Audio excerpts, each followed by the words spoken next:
Radio.FM. Вітаю ўсіх слухачоў Еўрарадыё. У студыі для вас працуе Зміцер Лукашук, і гэта сумесны стрым Еўрарадыё і Е-прамовы, які, як звычайна, можна і слухаць, і глядзець праз акаунты Еўрарадыё ў сацыяльных сетках Facebook, Аднакласнікі, ВКонтакте, на канале YouTube.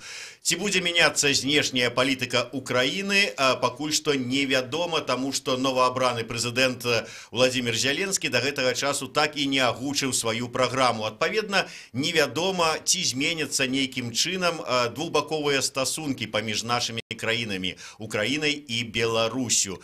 Абмеркаваць, чаго чакаць, якія перспектывы далейшага развіцця беларуска-украінскіх адносінаў, я сёння паклікаў у студыю адмысловых госцяў, прадстаўнікоў украінскага паліталагічнага, можна сказаць, бамонду. Гэта дырэктар Украінскага інстытута сусветнай палітыкі Яўген Магда, кіраўнік Савета знешняй палітыкі «Украінская прызма» і кіраўнік грамадскай рады пры МЗС Украіны Геннадзь Максак, а таксама намеснік дырэктара Цэнтра даследаванняў арміі, канверсіі і разбраенняў Михаил Самусь.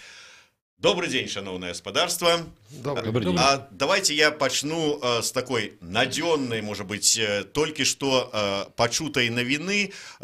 Як ужо вядома, кіраўніком трохбаковай кантактнай групы ізноўку стаў спадар Кучма.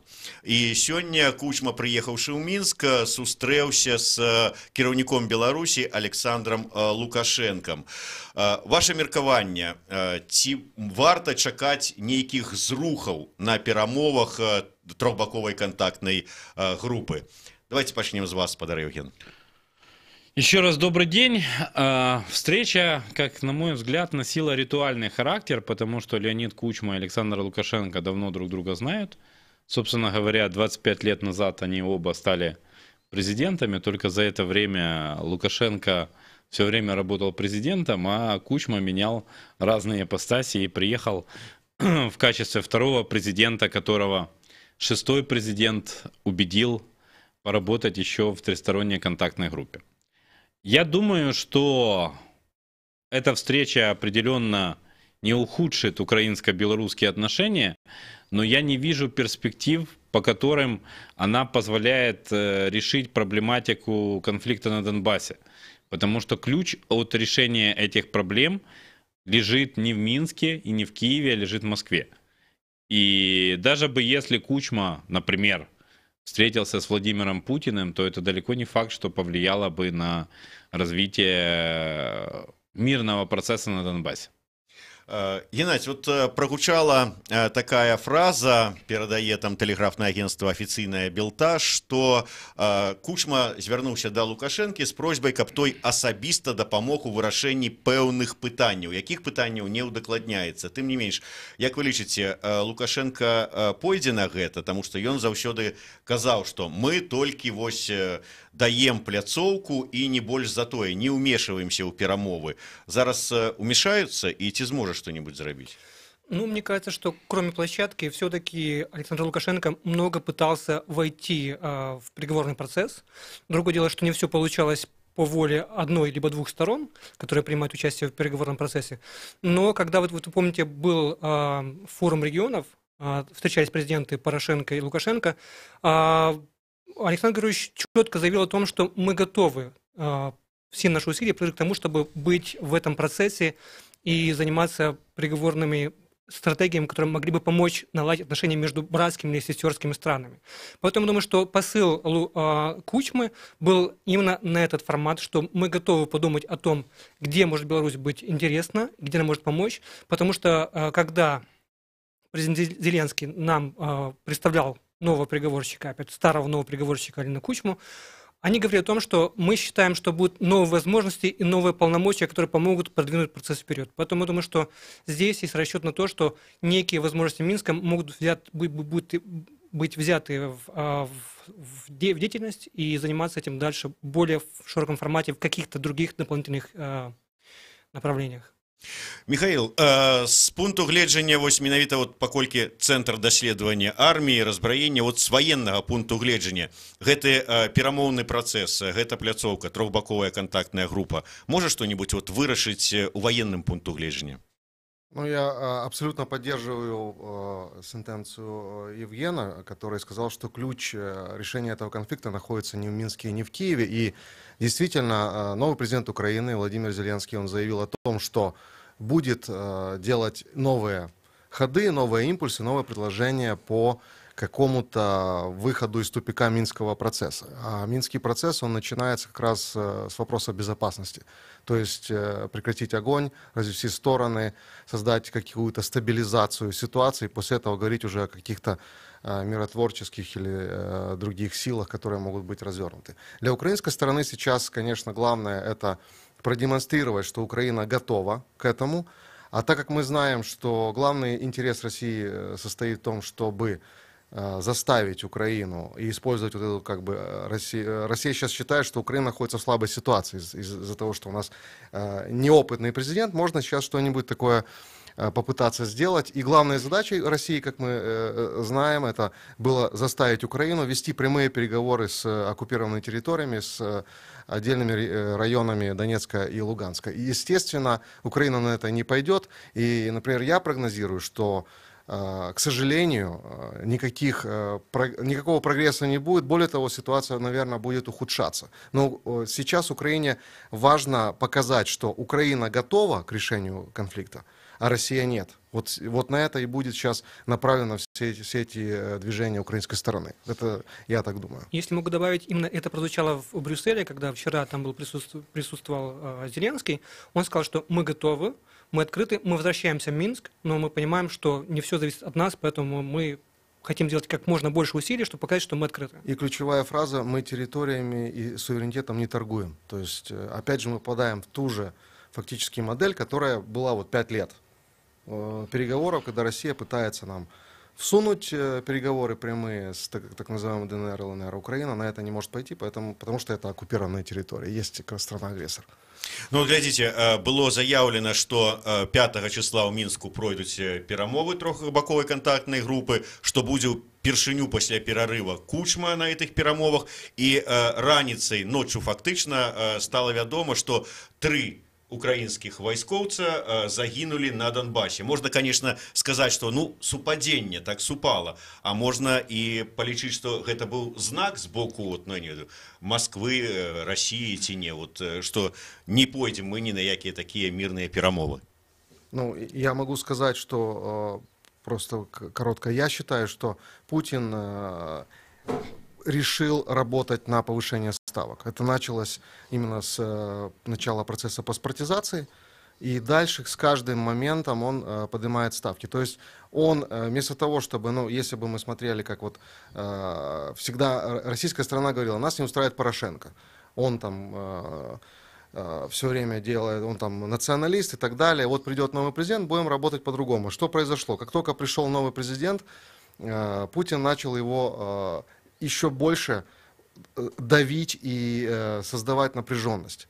И вот эта вот ситуация, хочу напомнить, что в декабре 2019 года заканчивается транзитный договор через территорию Украины по газу. И в ноябре, в декабре будет очень тяжелая обстановка, и именно на это можно проектировать все эти действия Путина. Он будет сейчас повышать ставки на переговорах. Вернемся до украіна-беларускіх адносінаў. Я пачаў свой спіч, так бы мовіць, са слоў пра тое, што прэзідэнт Зеленскі не агучыў сваю знешнепалітычную праграму. Гэта сапраўды так, вот, спадар Евген, ці, можа быць, мы проста нечага не дачулі? Нет, ну, между Украиной и Беларусью 1000 километров государственной границы. Я думаю, что все, что говорят в Киеве, в Минске слышат достаточно хорошо. Действительно, у Зеленского нет четкой внешней программы. Он стал президентом, никому ничего не пообещав. И, собственно говоря, я даже сомневаюсь, а тут, получается, за столом 3 члена общественного совета при украинском МИДе, что будет назначен новый министр иностранных дел до осени. Если не будет министра иностранных дел, то формирование внешней политики, оно будет продолжаться, поскольку Министерство иностранных дел, безусловно, никто не распускает, но не будет человека, который будет во многом нести непосредственную ответственность. Мы не можем на сегодня реально рассчитывать, что Владимир Зеленский, хотя это входит в сферу его конституционных полномочий, сможет формировать государственную политику в сфере дипломатии, поскольку у него нет необходимого опыта. Но отношения с соседями, я думаю, они в любом случае должны быть приоритетом. И сегодня, собственно говоря, мы примем участие в дискуссии с белорусскими коллегами на тему о том, какими они будут после президентских выборов в Украине. Геннадзь, але вот з украінскага пункту гледжання на сённяшні дзень якія вот галоўныя ключевые накірункі супрацоўніцтва Беларусі и Украины? Очень важно понимать, что у нас традиционно строились отношения между Украиной и Беларусью по линии президентов. Это еще было и до Порошенко, когда был еще Янукович, и когда был Ющенко, и Кучма. То есть, в принципе, здесь очень важно понять, что именно этот трек, он много давал политического сигнала. Господин Зеленский, мне кажется, будет менее заангажирован в внешнеполитические проекты, поэтому думаю, что здесь действительно, вот то, что сказал Евгений, очень важно понимать, кто будет главным политическим лицом.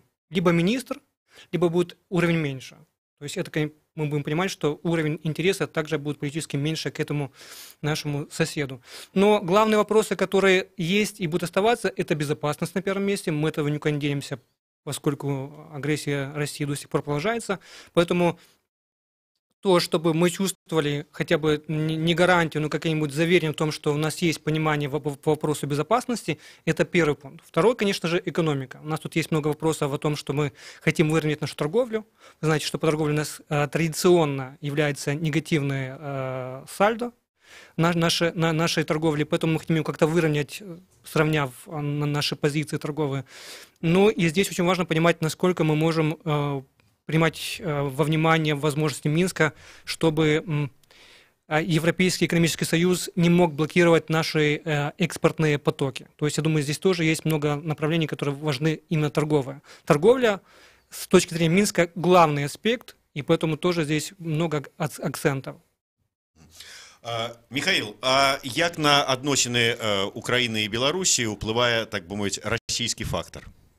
Российский фактор, он непосредственно влияет, это понятно. Россия традиционно пытается диктовать условия на постсоветском пространстве, которое она считает своей зоной влияния, и здесь ничего не меняется. Более того, как только Украина сейчас начала становиться более субъектом внешних отношений и международного порядка, то есть Украина сейчас начинает выстраивать свое пространство в регионе, естественно, соседям не нравится, а России не нравится очень сильно. То есть у нас со всеми соседями возникли сейчас проблемы. Я думаю, что как раз перед новой администрацией будет стоять вопрос налаживания или восстановления отношений с Венгрией, с Румынией и Польшей.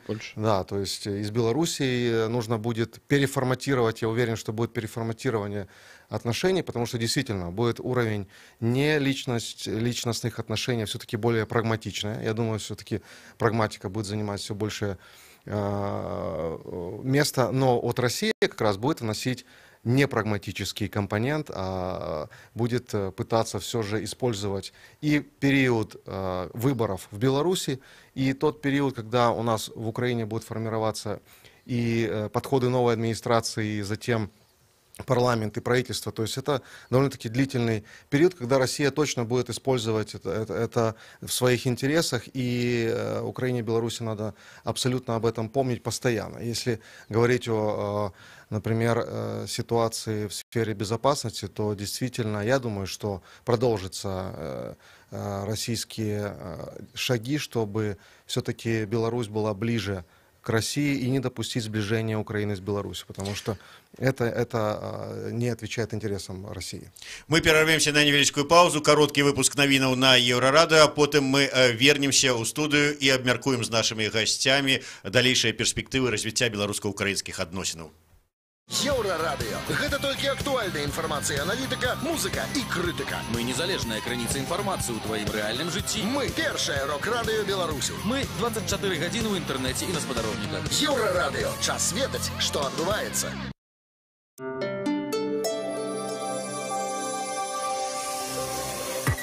Єврорадіо. Новини – наша справа.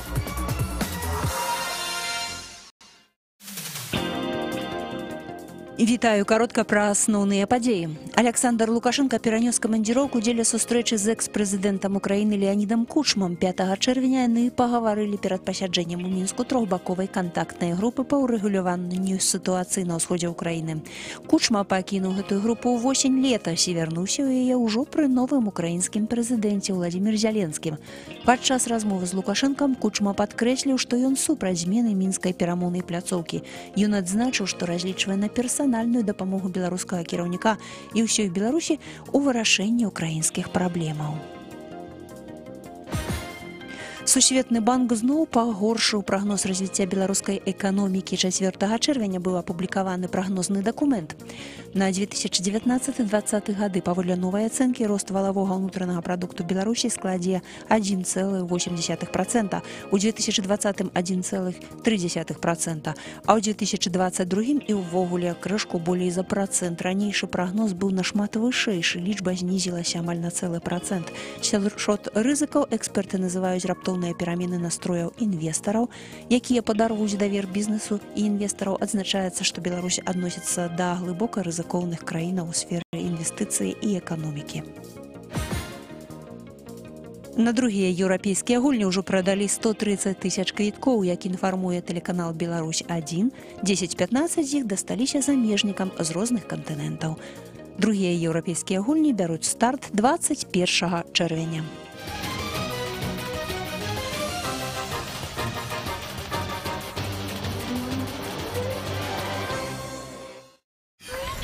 Еврорадио.FM.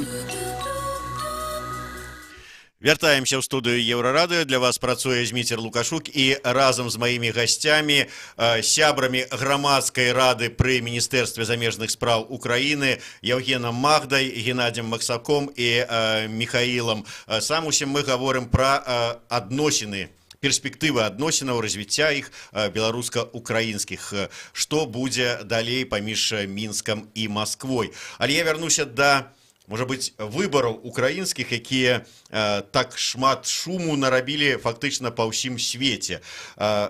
Евген, як вы лічыце, як паўплывалі, можа быць, ці не паўплывалі украінскія выбары прэзідэнцкія на нейкія там, ну, ці сталі каталізатарам нейкіх зменаў ці ўплыву на краіны-суседзі? Вот на Беларусь нейкім чынам паўплывалі выбары?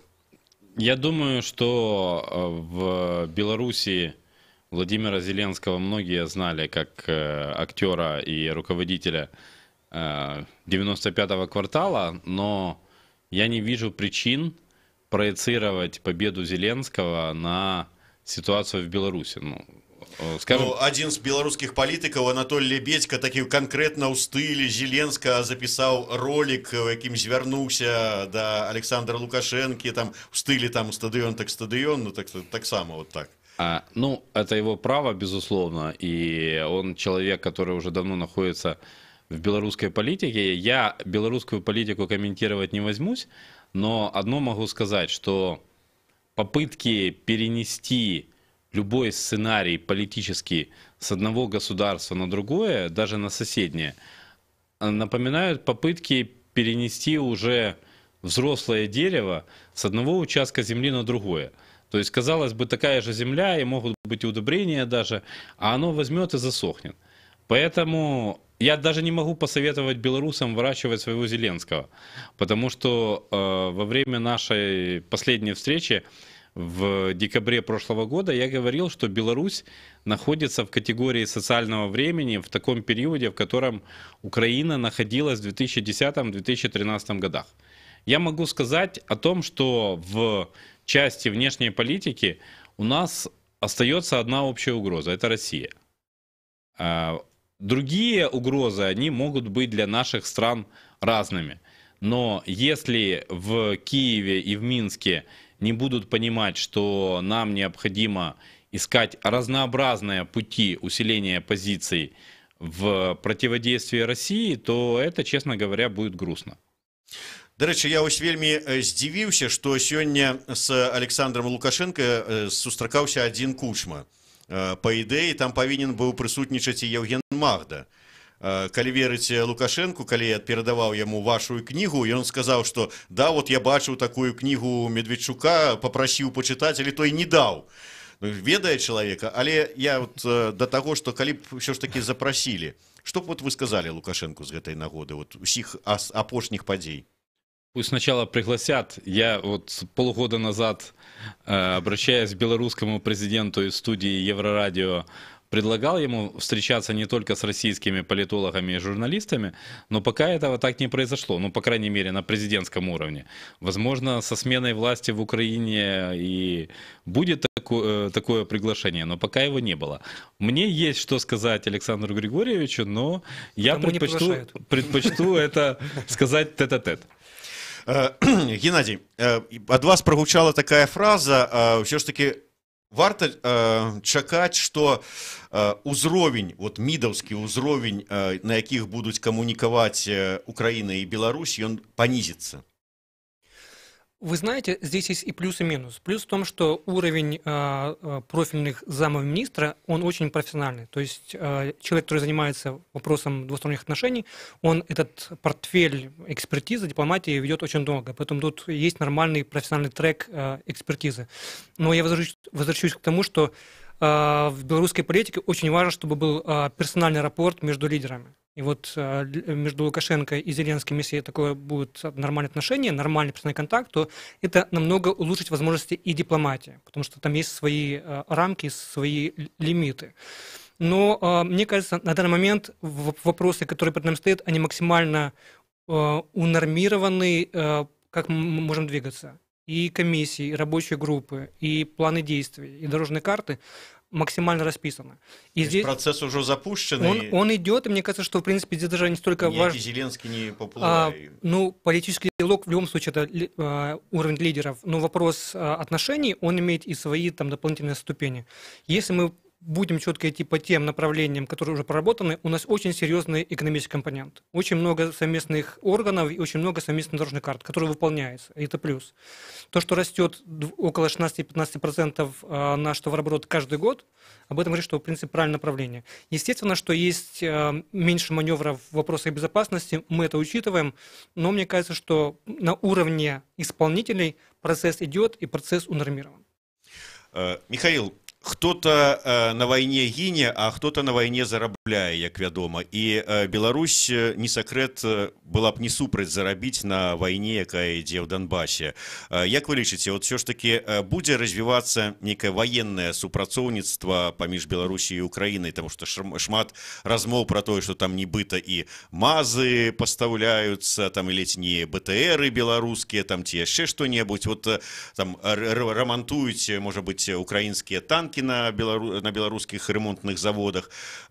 Ці будзе працягвацца это и наколькі вот широко, на ваш погляд? Ну, танки, я думаю, не ремонтируются, но действительно МАЗ поставляется в Украину, и в том числе в украинскую армию, и используется очень эффективно. Но вопрос, действительно, военно-технический вопрос, он всегда связан с политикой. И я думаю, что как раз сейчас будет огромное давление России на Беларусь и Украину, чтобы не допустить расширения такого сотрудничества. С другой стороны, мы понимаем четко, что Беларусь является ближайшим военно-политическим союзником России, и так не бывает, когда сегодня вы являетесь членом союзного государства и являетесь частью союзного группировки союзной, а завтра вы продаете Украине военную технику. То есть, я думаю, здесь все-таки перспектив очень мало, и вот этот период, о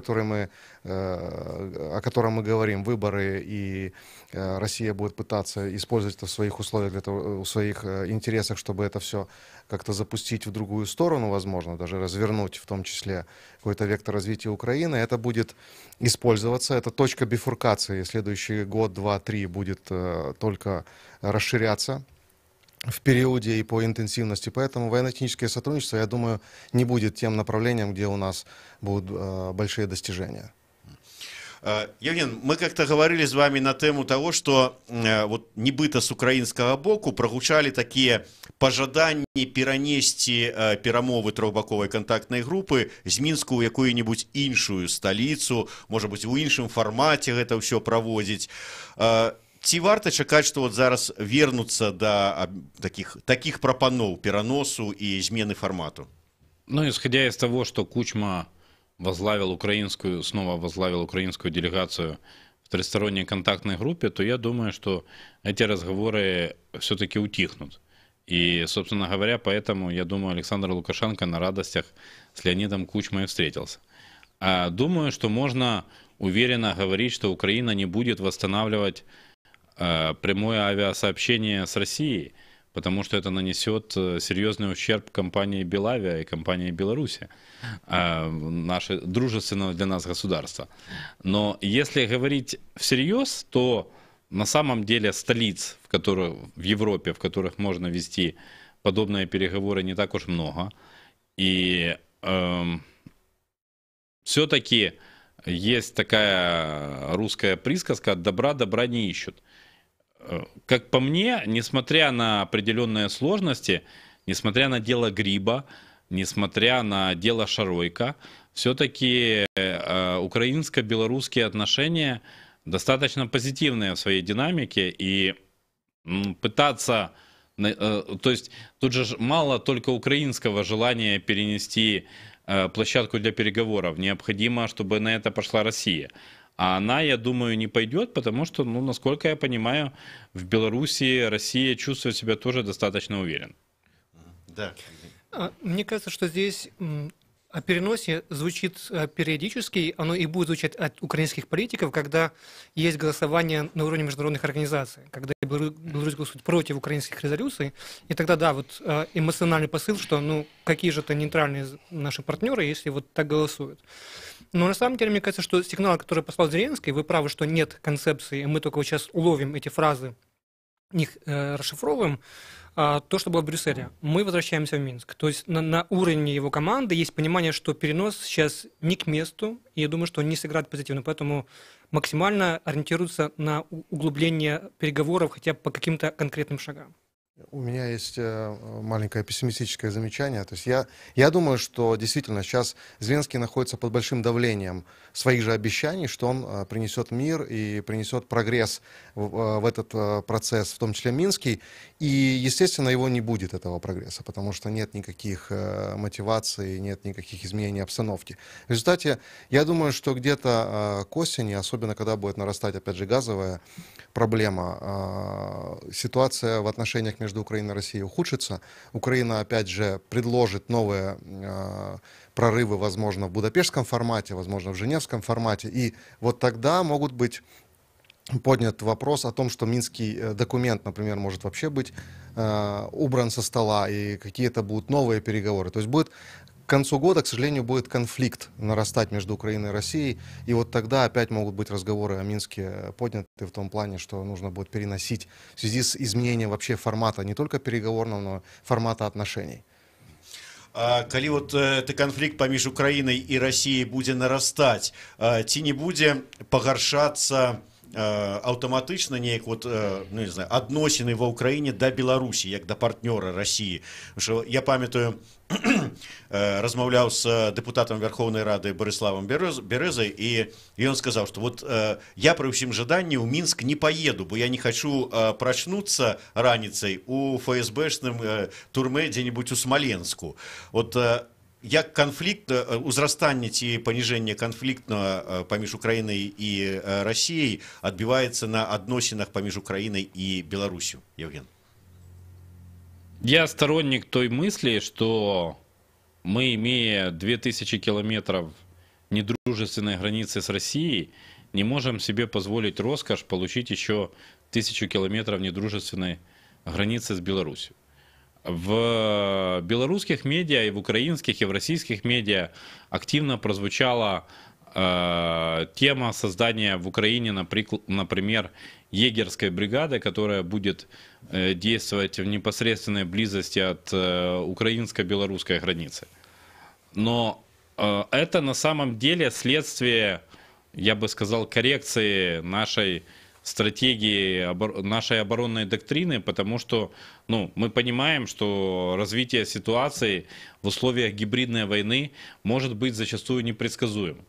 Я не могу припомнить со стороны Украины недружественных шагов демонстративных по отношению к Беларуси. Был один там, задержали самолет Белавиа, по-моему, в прошлом году, принудительно посадили для того, чтобы досмотреть пассажира, по-моему, гражданина, кстати, Украины. Но просто я думаю, что и в Беларуси есть такая присказка, что хороший сосед лучше дальнего родственника. И в данном случае соседи не выбирают. Мы в Украине достаточно четко видим российские интенции на тему ограничения белорусского суверенитета. Я думаю, что не только у меня этот процесс вызывает тревогу. И говоря об этом в Минске, я хочу подчеркнуть, что мне бы тоже хотелось бы и дальше иметь возможность приезжать в Минск. Раз меня нет здесь в стоп-листе, но я все-таки не был членом правого сектора, в отличие от Борислава Березы, и, наверное, у меня все-таки несколько другая экспертная репутация, и я, опять-таки, не украинский... моя ценность для российских спецслужб, очевидно, меньше, чем ценность украинского парламентария, достаточно известного. Но если говорить всерьез, то я не отказался от позиции, что Беларусь является гибридным союзником Украины. Да, непростым, да, не всегда последовательным, но нам больше нужен такой союзник, чем лучше гибридный союзник, чем очевидный противник. Геннадий? И я продолжу Евгения. Здесь повторюсь с той мыслью, с которой я выступал изначально. Вот гибридность отношений подразумевает, что не всегда официальное заявление одной и другой стороны подразумевает тот уровень отношений, который достигнут. И здесь важно, чтобы был персональный контакт у президента. Мы помним, что когда приезжал Лукашенко в Украину, либо Порошенко в Беларусь, очень много проводилось двусторонних встреч без камер, в двустороннем формате, где, я думаю, что говорилось о том, все-таки, почему мы можем друг другу доверять. Хотя на официальном уровне были заявления, которые далеки от того, чтобы мы можем назвать заверением. Поэтому здесь очень важно, чтобы даже при этой гибридности у нас были нормальные контакты лидеров. Я думаю, что Владимир Зеленский, он достаточно человек чувствительный к этим моментам, он может наладить отношения. Главное, чтобы у него правильные были советники, как им двигаться дальше.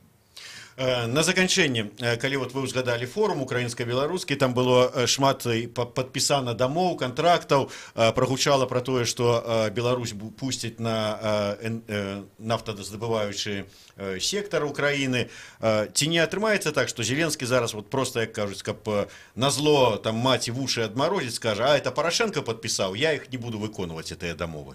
Может такое быть или нет? Мне кажется, что команда, которая сейчас с ним работает, а именно Вадим Пристайко, это очень опытный дипломат, который имеет очень большой трек в МИДе, он не сможет такого посоветовать, и я думаю, что правильно будет продолжить тот уровень двусторонних контактов, потому что это уровень правительства, который наработан, в принципе, десятилетиями.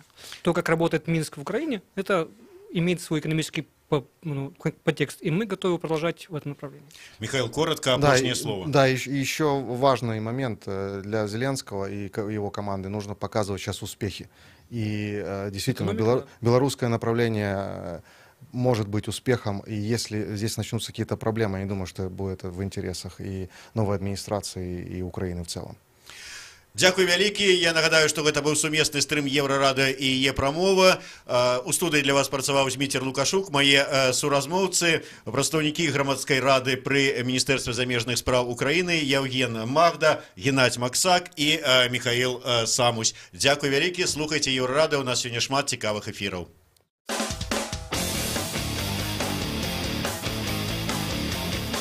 Еўрарадыё. Лаві нас кожны будні дзень на FM. Раніцай о 6 і ўвечары о 23. У Гродні на хвалях радіорація 98,1 FM. У Брэсце 99,2 FM. Даведайся пра галоўныя падзеі дня з праграмаў Петарда і Еўразум. Слухай Еўразум з панядзелка па пятніцу о 18, а Петарду о 20. Нон-стоп наш эфир доступны у интернете по адресе euroradio.fm и euroradio.by. Слухай Еўрарадыё праз спадарожнік Астра 4А. Абяцаем альтэрнатыўную музыку, свежыя навіны ды эксклюзіўныя рэпартажы. Долучайся до нас у социальных сетках. Еврорадио. Час ведаць, што адбываецца.